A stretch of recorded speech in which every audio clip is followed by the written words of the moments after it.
Welcome to Ego Netcast. Today's podcast is brought to you by Audible.com. Get a free audiobook download and 30-day free trial at www.audibletrial.com/Ego Netcast. Over 150,000 titles to choose from for your iPhone, Android, Kindle, or MP3 player. Today I'm talking to Pierre DeBois, and he's the founder of Zimana, a small business analytics consultancy that reviews data from web analytics and social media dashboard solutions for profitability improvements in marketing, web development, and business operations. Zimana has provided services for small and medium businesses from many industries. Zimana has also provided analytic workshops for groups such as YCEYA network in New York City and Blue 1647, a business incubator in the Pilsen neighborhood of Chicago. Hi, Pierre. How are you doing? Good. Hi, Martin. I'm just fine. It's a pleasure to be here. You are welcome. Great to have you here. And with this, could you explain the acronym there on this network in New York City? YCEI, what's that? That's YCEA.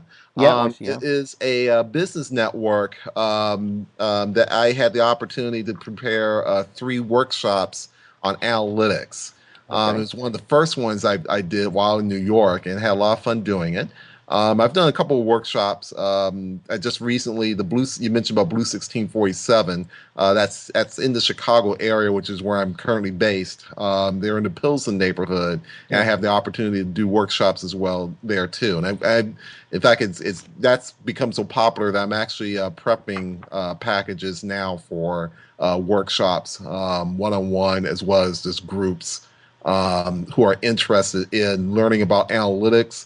And not so much learning about it, but also learning and trying to figure out how to incorporate that within their organizations. So, great. So that's a little bit of spiel there. So I apologize for the. And that's no problem because you're the guest. But talking about that Pilsen, is that coming the word from Pilsen, like the beer in that you have in Czechoslovakia or Czech?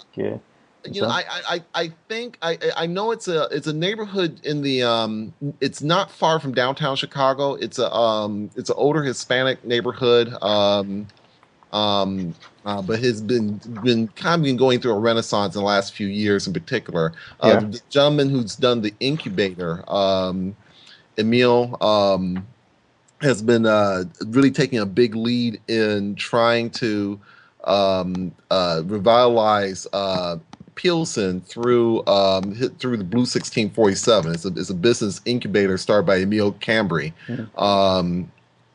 So it's been a lot of fun to talk to them from time to time. But I've worked with a lot of people all over the place over the last 5 years. Yeah, I think definitely they should have their own beer, a Pilsen beer. Do you drink beer yourself?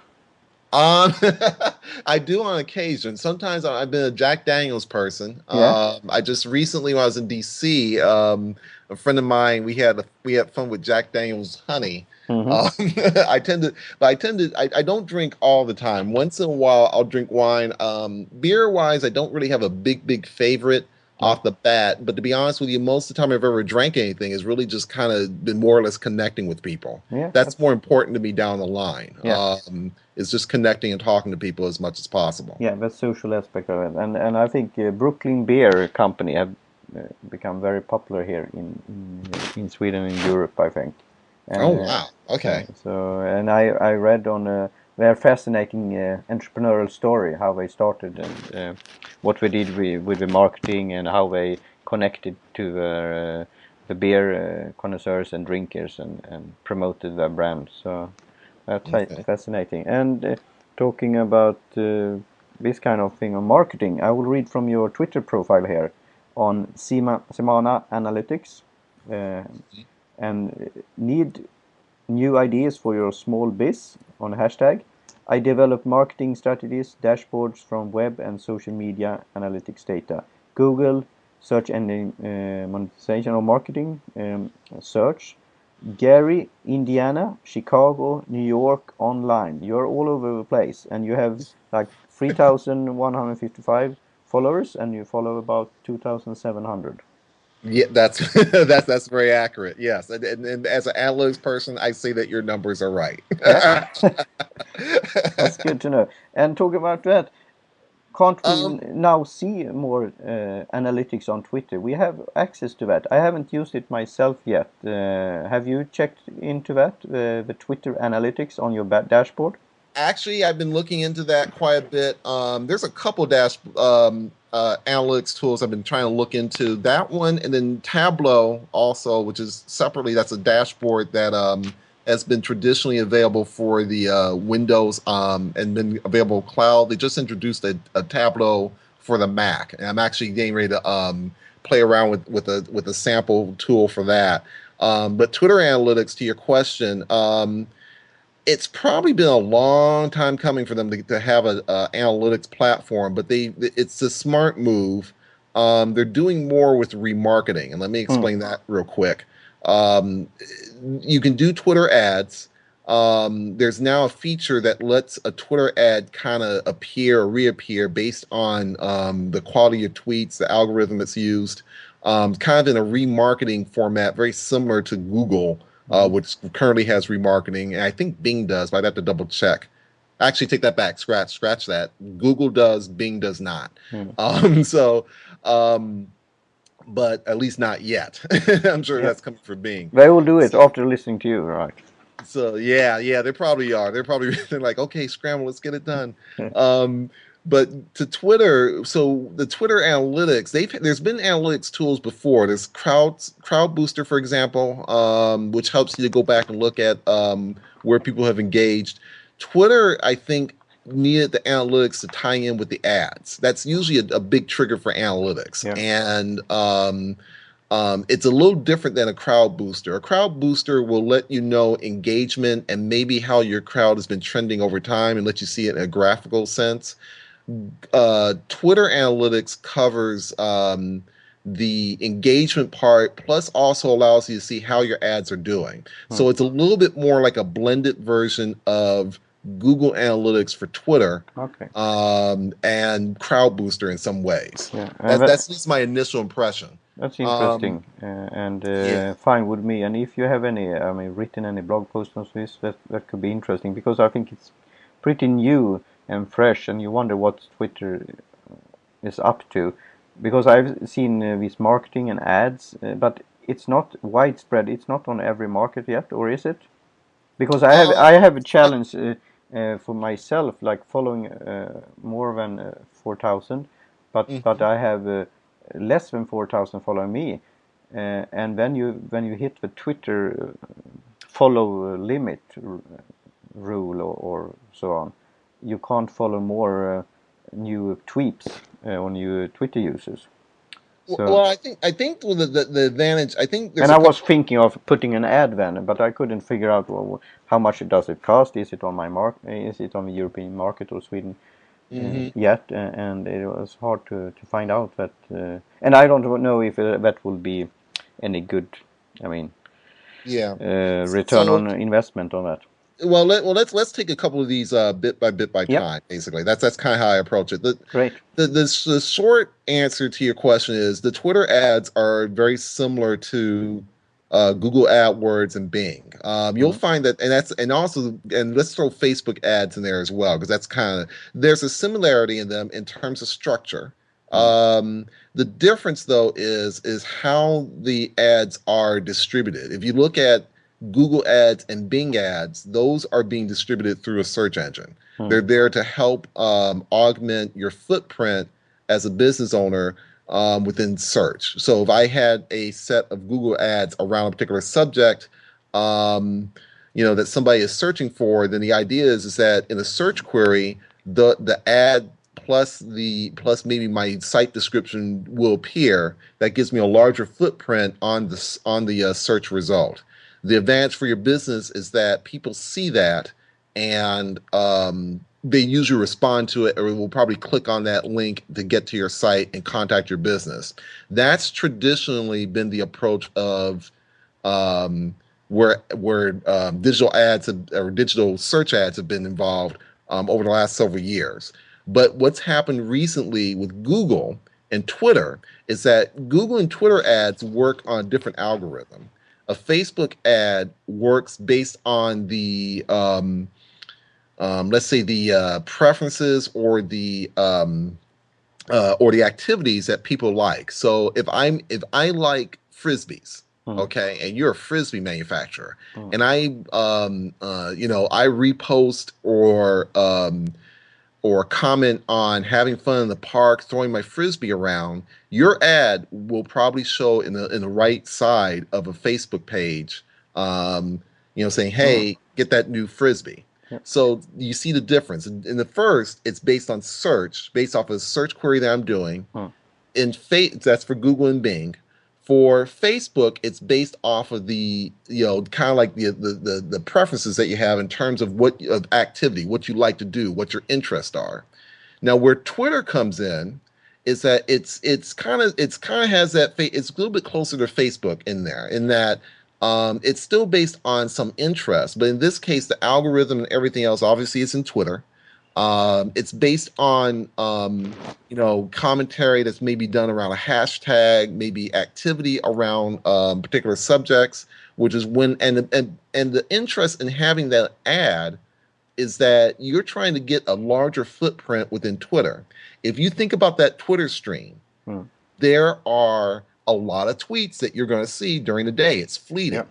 So the idea of an ad, and images help a little bit too, but focusing on ads, the idea of the ad is that there's something that's highlighted within that feed that you will see. And that's what Twitter is trying to do.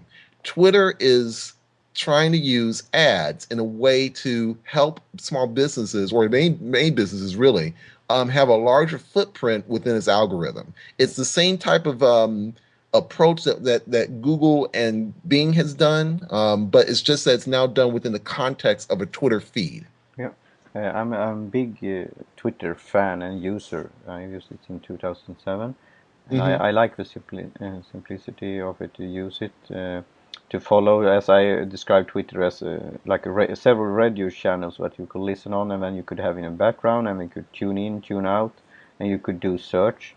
And also this, how do you say, Twitter cards that this podcast, when we put it on Twitter, on Ego Netcast, and Lyceum, and on Zimana and Analytics, people could listen directly in the feed.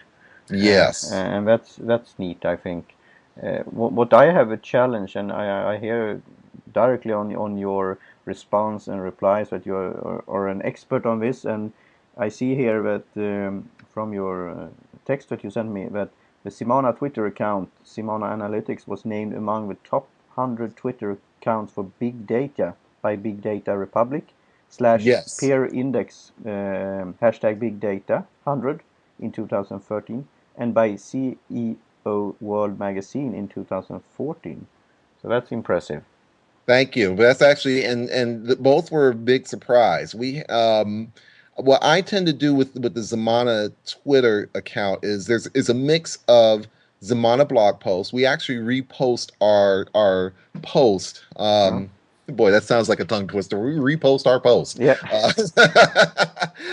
Pretty much on a regular basis. And that helps followers to kind of, if they miss the release of a Zimana blog, they can pick it up. We also curate from a number of sources to help people who are trying to also find other information that's related. For example, there's a really good site called R Bloggers. It's a really great site dedicated to the R programming. That's the programming language that's used in big data. It's open source, and we repost a lot of their great content as a courtesy to Zimana followers as well. And on top of that, you'll see great posts from Melinda Emerson. We've reposted stuff from her. We're going to try to tweak it a little bit more to help get better exposure for her site. Small business trends, which of course, I've done writing for on the book reviews now for over 4 years. We've posted their stuff as well, and then finally, there's sites that I do writing for, allanalytics.com, solution providers in retail. SaaS in the enterprise. These are sites that I've also done blog posts for, and I actually, as a courtesy, will repost a lot of their information as well. So when someone comes to the Twitter feed for Zimana, they're getting a mix of curated content and original content created by me. Mm-hmm. That's good. When they follow me, they get cat videos, chili pepper, tea, philosophical ideas, of course, podcasting, retweets from great services you have mentioned also and others. So it is a mix, and that's why some people are not, and I understand that Twitter now have gone on a certain level, so they have received requirements or people asking, how do I start with Twitter? Because for me, you and me, it's pretty obvious that it takes some time, and then you get hang of it. But it can be hard to explain what it really is. Like it's like a cocktail party that you interact in, or you listen to, and you watch and you search. So that will be interesting to see if Twitter will be managed to make it even more popular. I understand that they got a boost when Oprah went on Twitter, right? Yep, and there's quite a few celebrities that use Twitter quite a bit. But then you could ask sometimes how they are using it, or maybe they should get some education on that, right?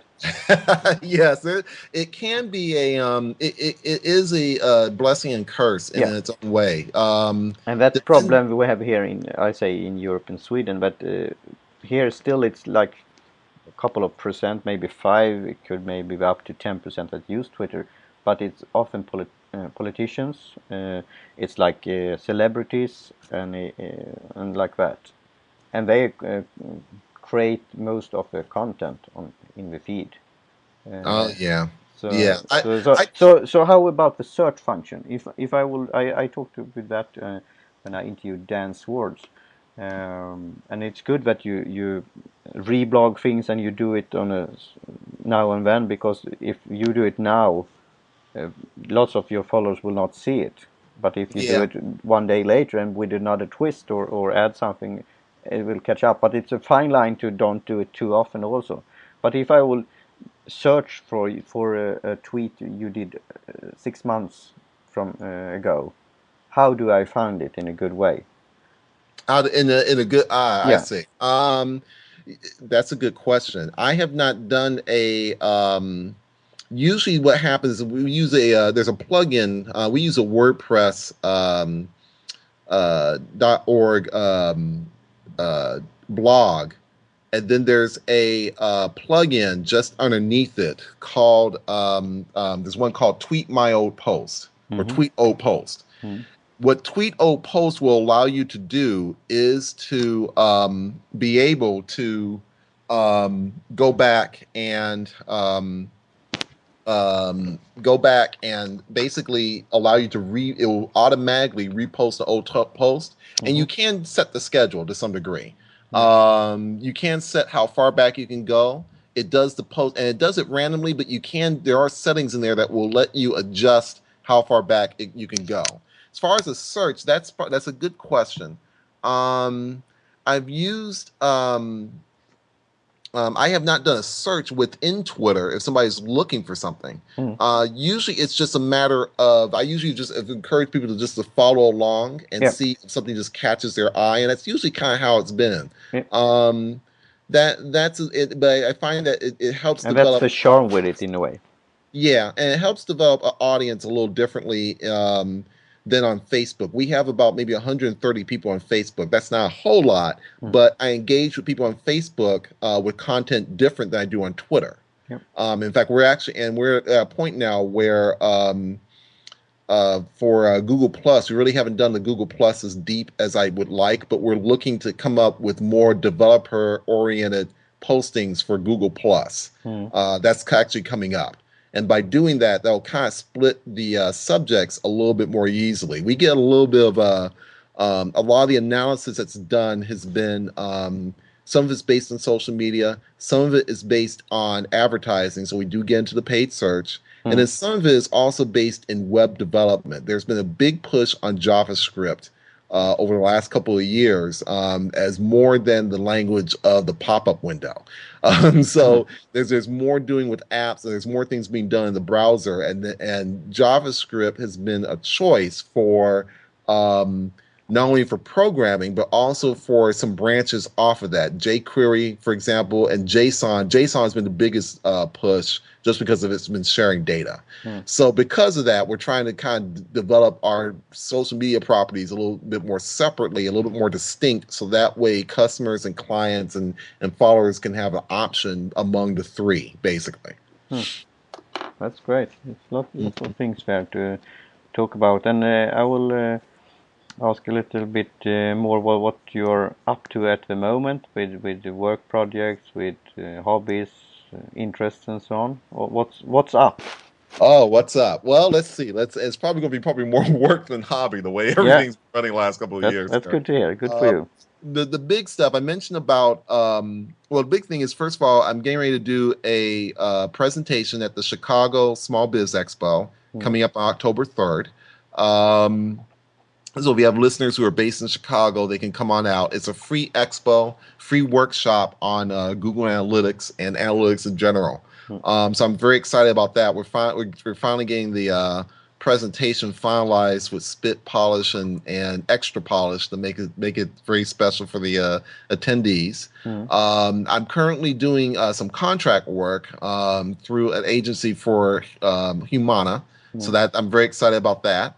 And then I'm also doing some development work as well right now too. I'm actually I picked up Ruby on Rails development training earlier this year, and we're trying to kind of work that along with some additional things on JavaScript. So getting very excited to kind of add a little bit of app development projects. Can't talk too much about it, but they're coming along pretty well. I'm still in the researching stage of sorts. That's interesting. I mean, I am not a programmer myself. I did some HTML and some basics back in the day. But how would you explain to a small business owner Ruby on Rails? Awesome question. Basically, Ruby on Rails is an object-oriented programming language, very much like JavaScript. And the idea with Ruby, the difference I would probably there's a whole lot of different ways of how to use JavaScript and Ruby. Ruby is basically a very popular programming language. It was made popular by there's a company called 37 Signals. If you've read Small Business Trends, you might remember that company name from the books Remote and Rework. Rework.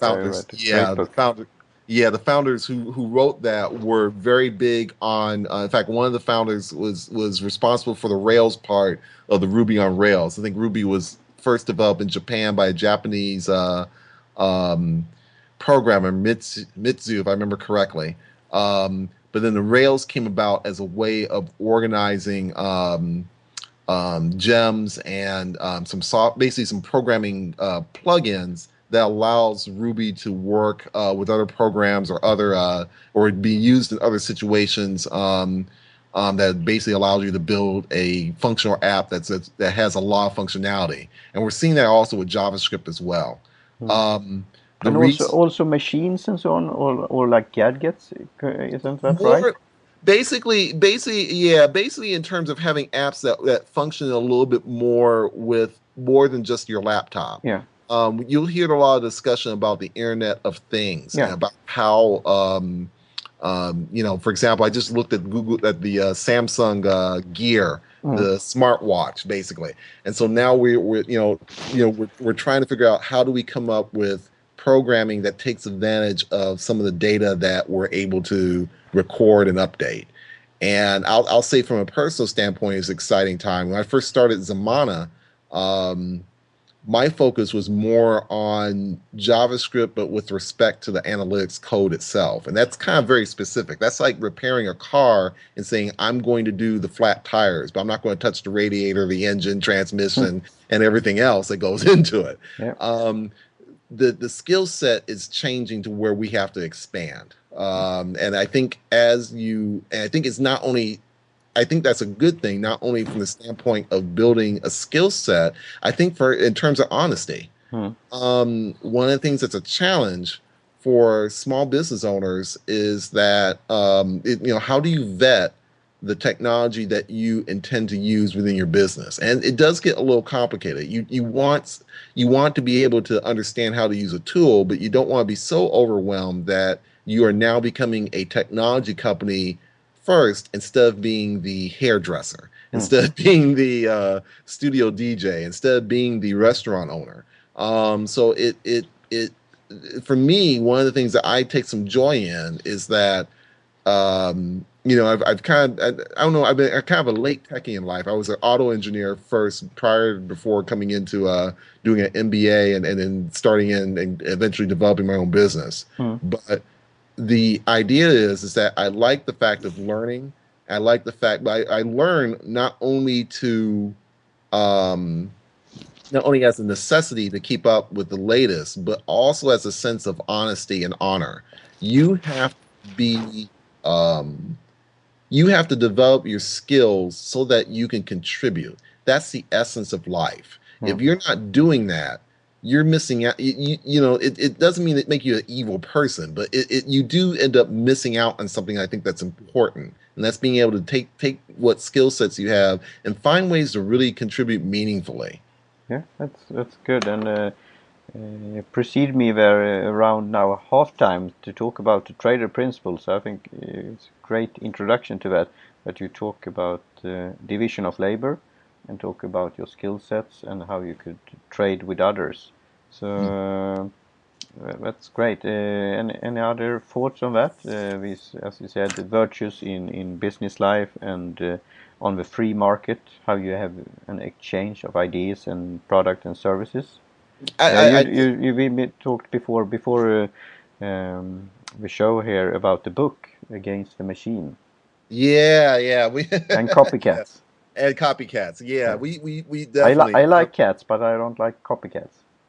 that's a good that's a good phrase. I like that.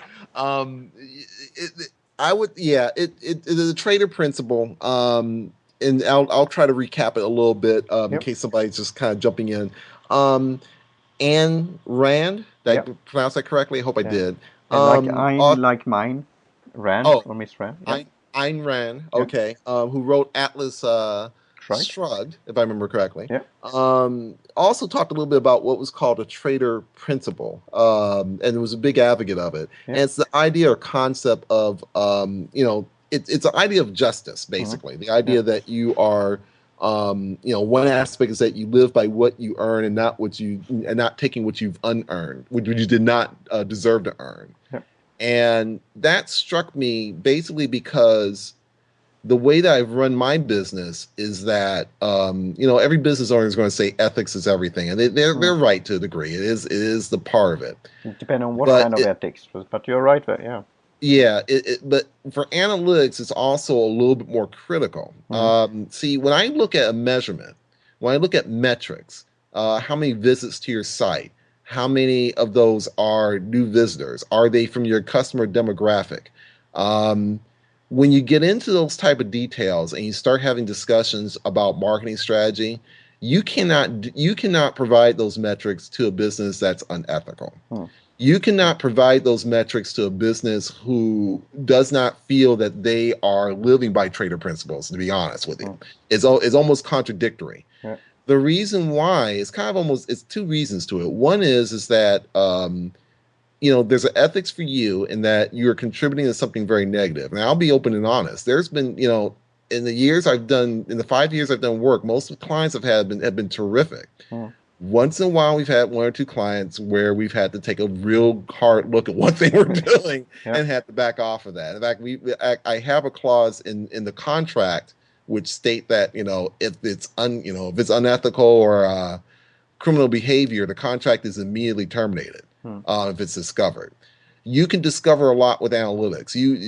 The people who are really ethical care about the numbers. They want to get better. Hmm. They want to engage with people. They want to live by the trader principle in a lot of ways. They may not say it, but Hmm. but the fact that they're taking an interest is part of it.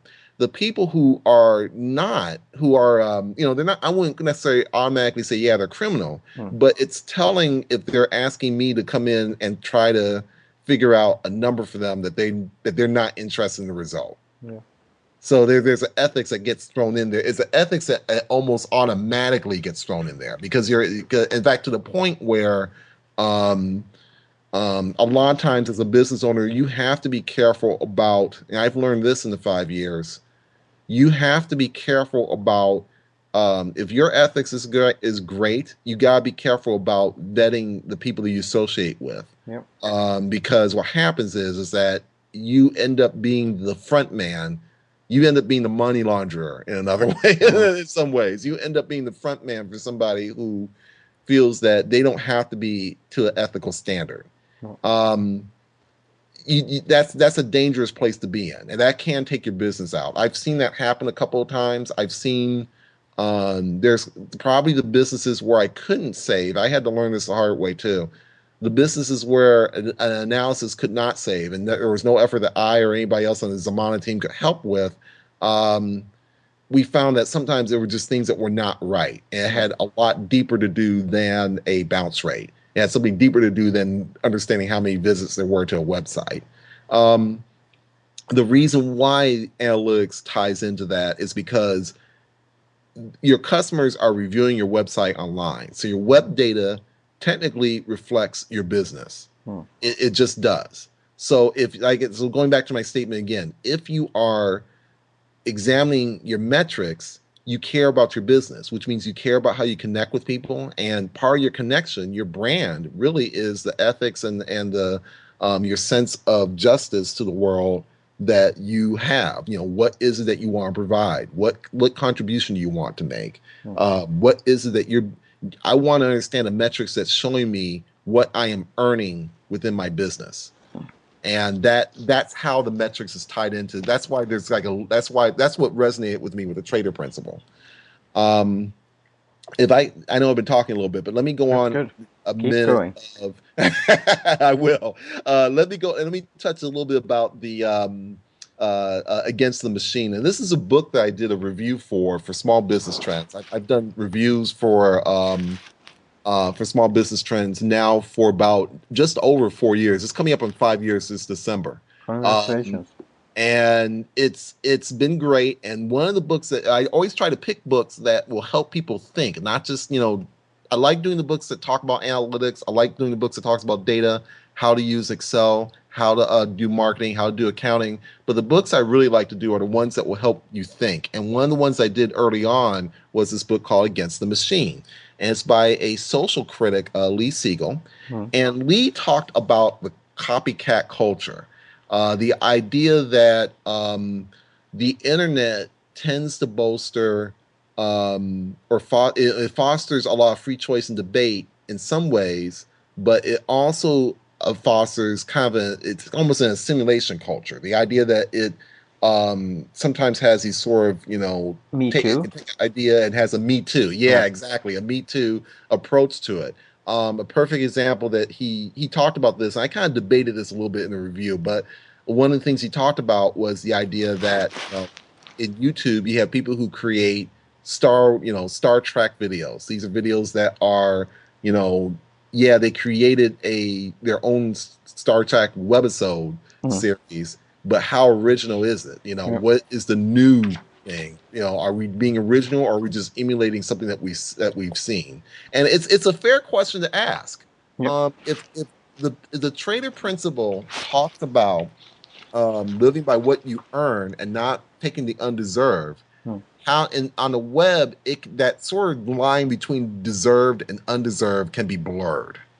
And so you have to be careful about how you as a business owner, how you operate, and how what is the line that makes you responsible versus not responsible.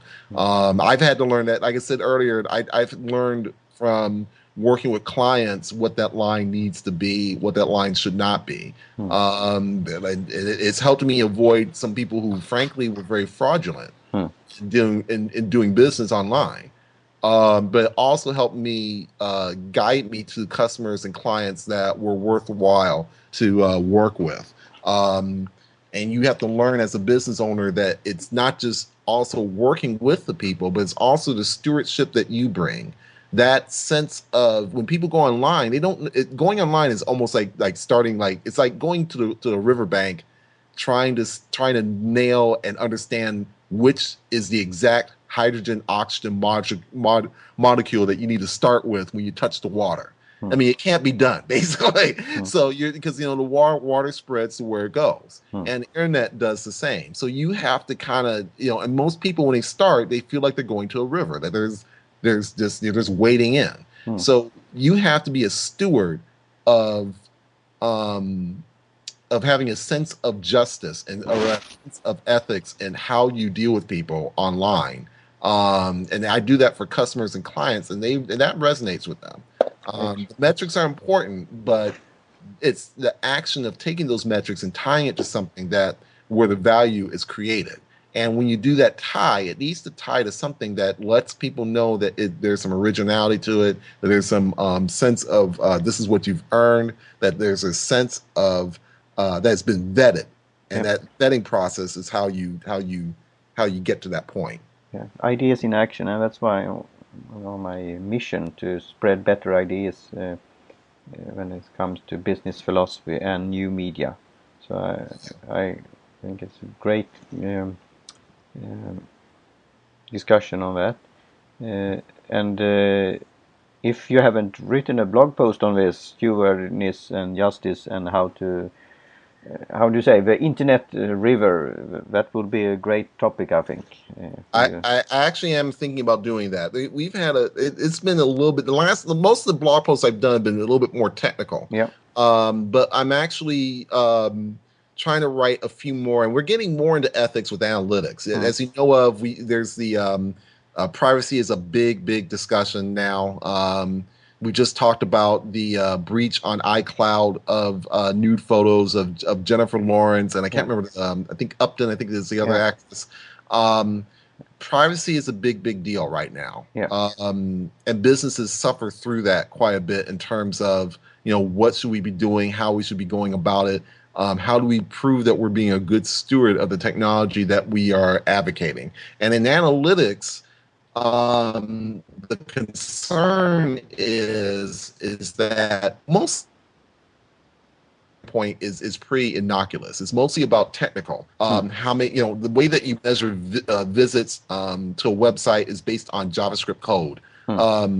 But now that you can take an analytics solution and tie that into other software systems, whether it's CRM, whether you can now pull data into some of the analytics solutions now, it makes it convenient, but it also means that you now have to think about how your business is exposed.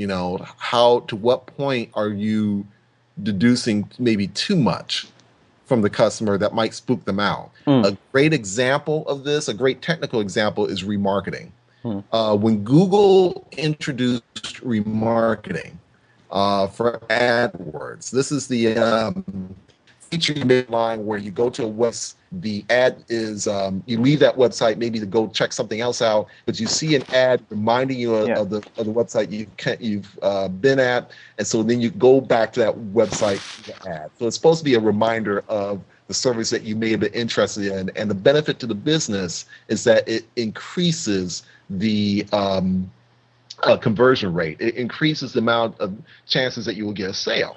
Yep. Well, in the process of doing remarketing, Google also advocates developing a privacy policy and that everybody has to have that on their website. In fact, I'm in the process now of updating the Zimana website to incorporate a remarketing campaign and having the privacy policy a little bit more upfront and clear. The reason why that's important is because the remarketing ads can also show, it's the fact that the ads are not just in front of a laptop. They can also show on a mobile device. It's the fact that you want your customers to understand, that your interest is in reminding them how great your business is, and it's Yeah. not in trying to cross the personal boundary. Yeah. And you'll see that not only with Google, but Twitter. When we talked about the Twitter ads, for Yeah. example, there's also a call to have a privacy policy there as well. So you're going to see a little bit more as more companies advertise. They're probably going to be a little bit more as a default. Coming up with ways of being more upfront with their privacy policy. Hmm. And so privacy and a lot of the concerns about the internet are starting to hit analytics as well, because we see that, because we know that our tool is a, this analytic solution is a great tool, but it is also has to be used responsibly, and you have to be a good steward of the technology that's at hand. That's great. And now when we talked about this book, I will do another message here from Audible Trial. So for you, the listeners of EgoNetcast podcast, Audible is offering a free audiobook download with a free 30-day trial to give you the opportunity to check out their service. And maybe, Pierre, we could include some of your suggestions or book reviews you have done in the past, if that's okay with you. That's okay that will be okay with me, and I'm sure I can't speak. I know, in all honesty, I know Anita she's the owner of Small Biz Trends, Yep. so I'll ask her about that. I'm sure she Cool. would love to. And you've interviewed her before. She's a great interview. So I'm sure that I usually try not to speak for people, but I think that would be okay. I'm pretty sure it would be. So that's good, and we could because that could be good to link to Small Business Trends and your reviews there, and then people could choose if I want to support this show to click there on the free trial and test out the books, and I will do that in the future. Also, my favorite books during the show. So, and maybe what we can do is, I know for Zimana blog, we do a couple of recaps. If we'll have a blog or something that will allow maybe a couple of clips as well, or links as well. So that might be even easier too. Yeah, so sounds good. And talking about that on books, your future plans of reviews, and also if you have suggestion on future guests or topics and books that have inspired you in some way. We talked about this book then, Against the Machine. That was one of them. I tried to do I always give credit to Anita, because she was the one that really kind of got the book reviews thing started, and then Ivana Taylor. Ivana has been just a tornado of terrific. If I had to use a phrase, I attended Google Hangout with her and Rhonda a few days ago when they did cronuts. Have you had that? A croissant and a donut in one. No, I have not. I've not tried the cronut before. So we watched them making them, and after that they gave some great small business tips on marketing and so on. So it was a nice combo. She knows she has a good eye for combining do-it-yourself marketing and great tips. And I'll say this from the book reviews and everything. What I tried to do when Anita asked me to start doing the book reviews, we tried to keep a mix of purposely keep a mix of some really straightforward books on how to do better in accounting, how to do better in marketing, how to do better in finance. We also try to get some books that I felt that would help people think a little bit more. Outside of this one, for example, there's another one called Hollowing Out the Middle. It's a social book that talks about the idea that small towns in middle America, how they've struggled economically, and they usually struggle from a brain drain. Their best and brightest end up moving towards the bright lights of the big cities like New York and Chicago, that type of thing. And we try to do these books because we want people to think a little bit more beyond just the immediate, how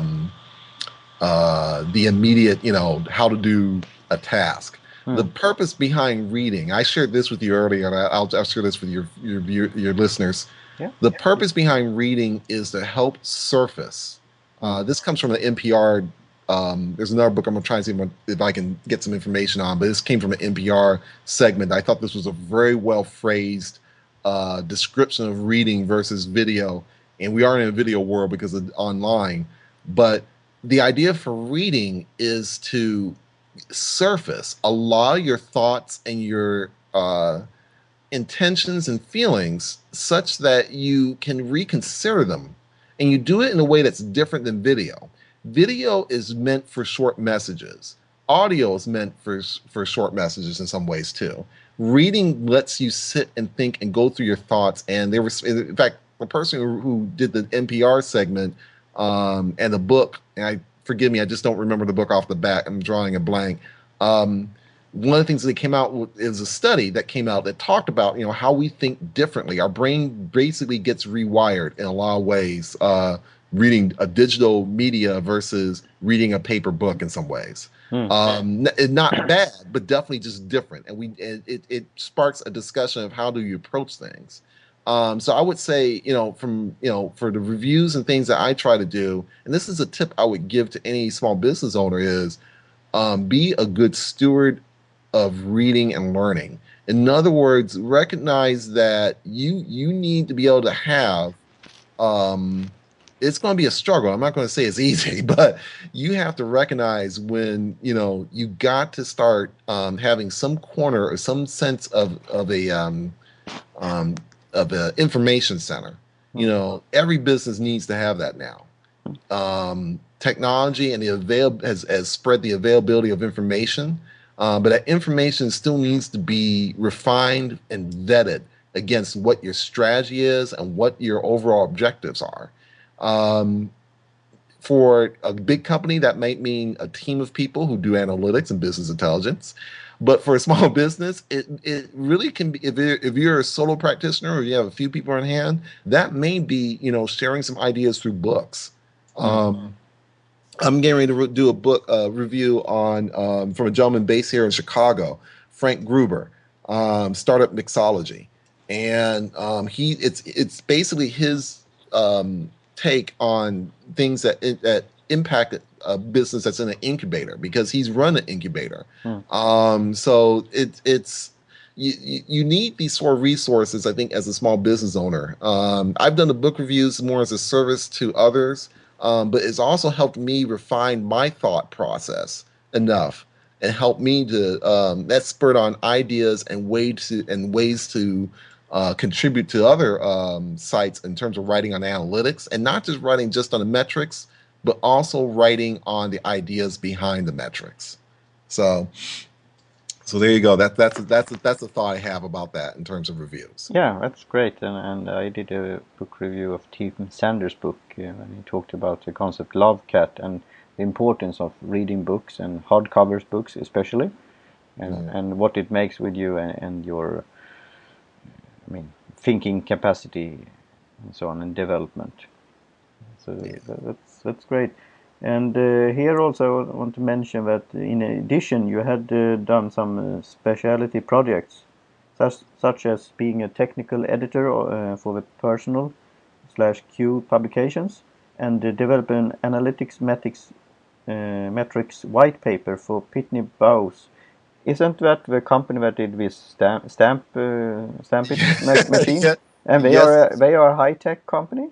Yeah, and I know because I've seen them online, so they have done it very interesting. And this actually, the thanks for this actually goes to Melinda Emerson, small biz lady. She was the one that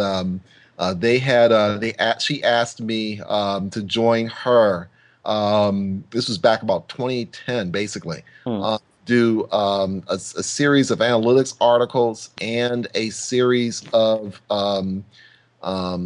actually, I wouldn't say series, a series of analytics articles and a white paper that would help in terms of explaining what the basic metrics are of web analytics.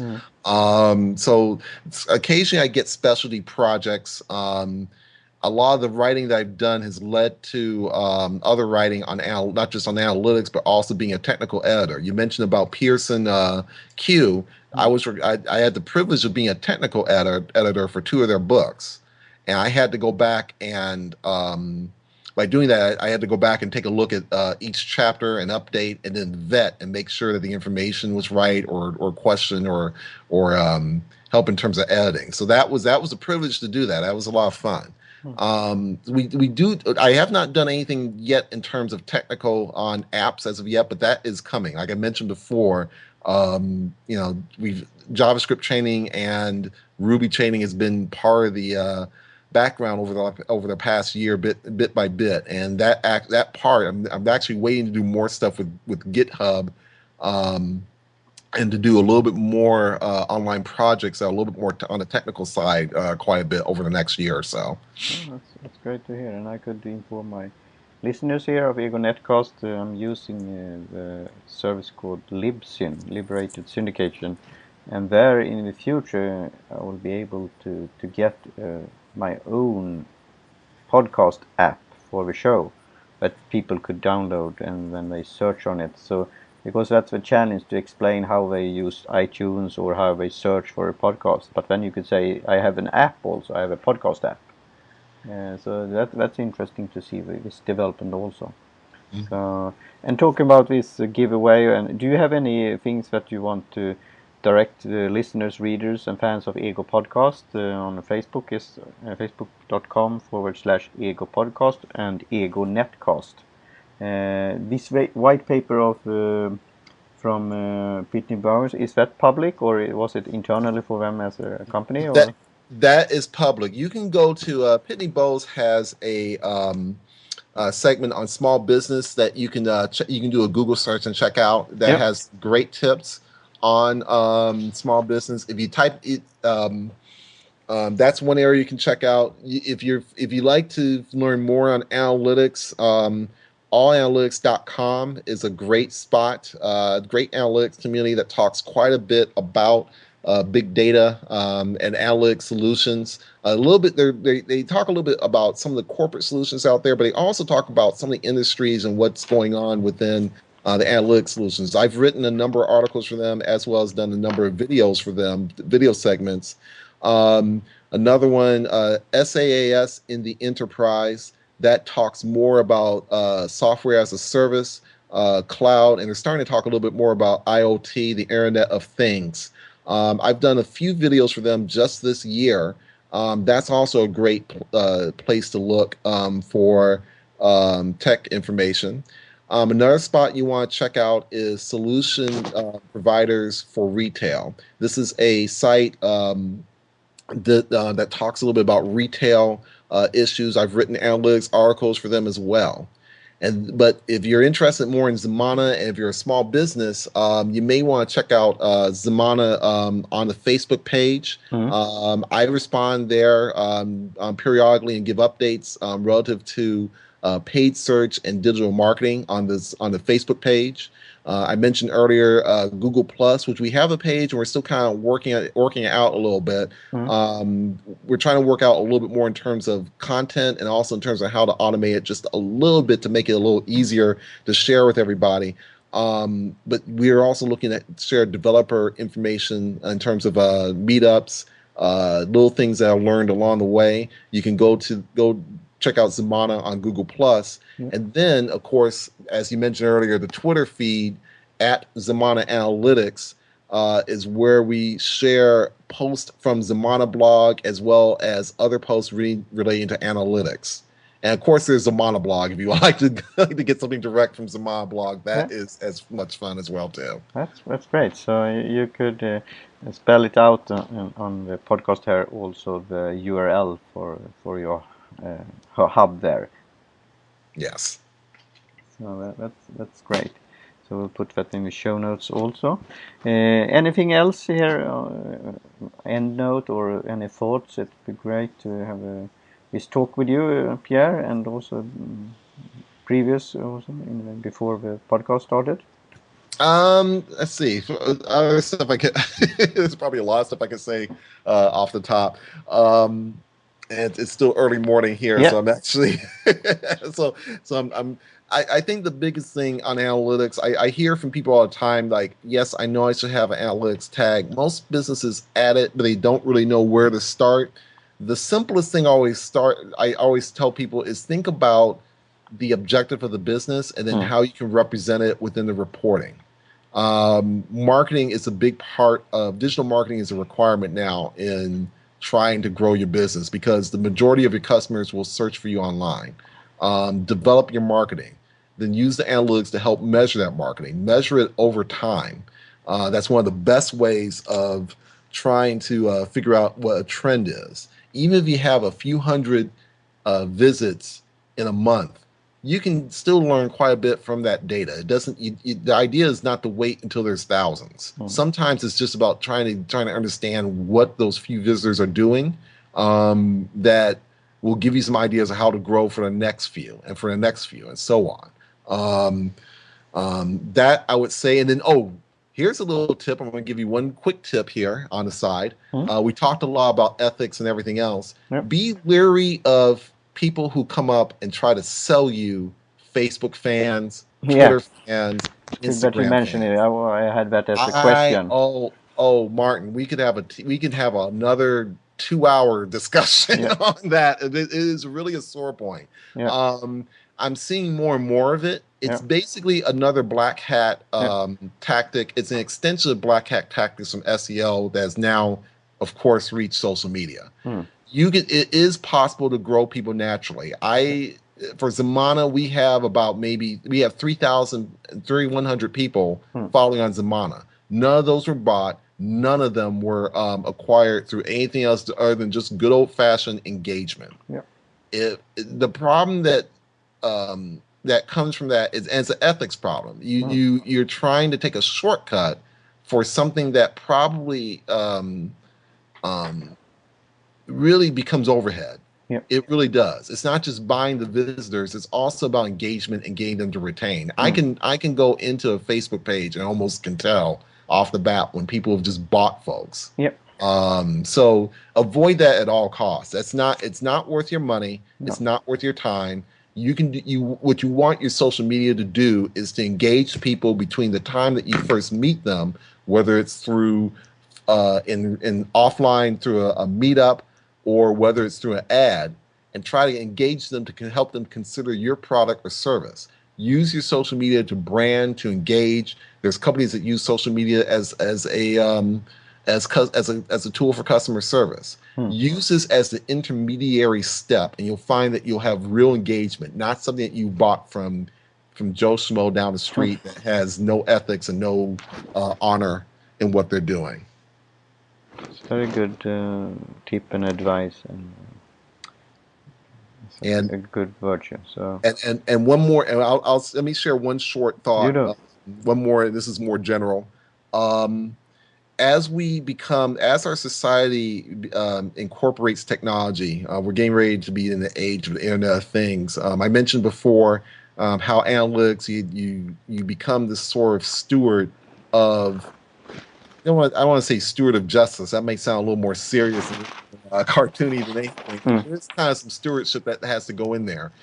We need to think more critically about how our technology is used.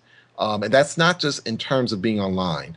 All the episode about Ferguson, the unrest that happened in Missouri a few weeks ago with the shooting of a young black teenager. Part of the discussion that got raised, for example, is the equipment that the police had access to.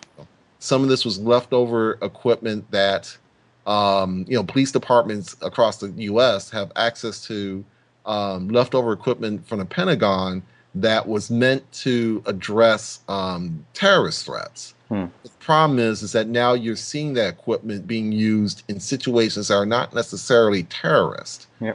So it raises a question of, again, this is not a fault of the Pentagon, or I'm not trying to fault anyone in here, but it should raise the question of, as we have this sort of as technology, whether it's a gun or a computer, we have to, these things are being designed to last longer and operate longer in a lot of cases. And we have to be more stewards about how that technology is disposed, how that technology is, what can happen if that technology gets in the hands of somebody else. It's a different world that we're living in right now. We have to think more critically about what we want to leave behind. So I'll say that, and that's my 2 cents. Yeah. Thanks, Pierre. It was a great pleasure to talk to you, and talk to you soon again. And the listeners and readers that could go to www.egonetcast.com, and on Twitter it's egonetcast, and you of course could follow me on Lyceum. And please again, as an end, Pierre, mention where people could follow you on Twitter. They can find me on Twitter through the Zimana Twitter handle, Zimana Analytics. Great. That's Z as in zoo, Yep. I as in Indiana, M as in Mary, A as in Apple, N as in Nancy, A as in Apple. Analytics, all word. Great. Thanks, Pierre, and talk to you soon again. Thank you, Martin. This has been a tremendous pleasure. I look forward to talking to you again very soon. Yeah. Cheers. Cheers.